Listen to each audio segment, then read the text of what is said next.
النهارده دي طريقة حقن الميت تحت الجلد. كتاكيت عمر يومين.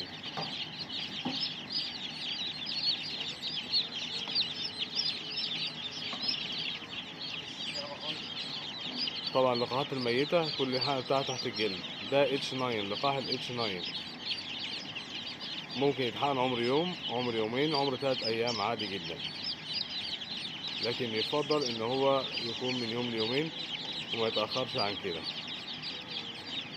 احنا طبعا فاتنا الحقن في المعمل، فبنحقن في المزرعة عادي.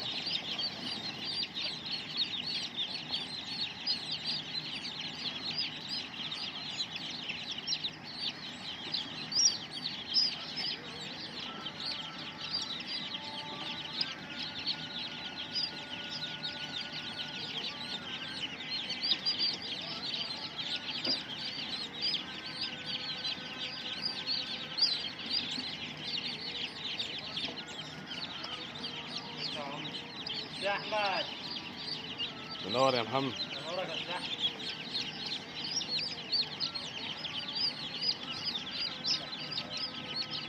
امسك لي فرخ كده بعد الحقن يا محمد لو سمحت. كده امسك لي فرخ بعد الحقن ووريهوني كده. ده كده التحصين كده ناجح 100%، الحقن ناجح 100%، لأن كده مفيش حاجة مرجعة، مفيش كلام من يعني خد الحقن عادي. السن لازم يكون ناعم، سن ناعم مش سن عالي خالص، لا سن بيطري كبير ولا كلام من ده، لازم يكون السن ناعم. بحيث ان الفرخ ياخد الحقنة ما يحسش بصدمة خالص.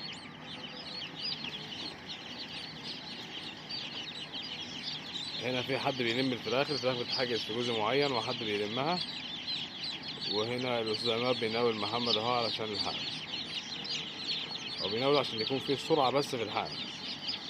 بيوجهوا له اتجاه معين كده، يبقى اخد الفرخ على ايده على طول على الحقن عشان ما يطولش في المدة بتاعة الحقن، والفرخ يحصل له إجهاد أكتر.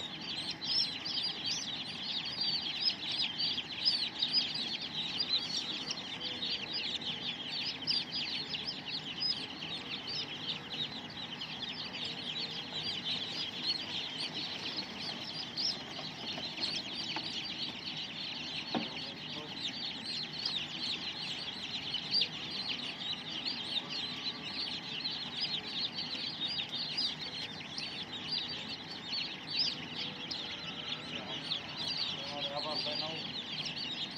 صل على النبي.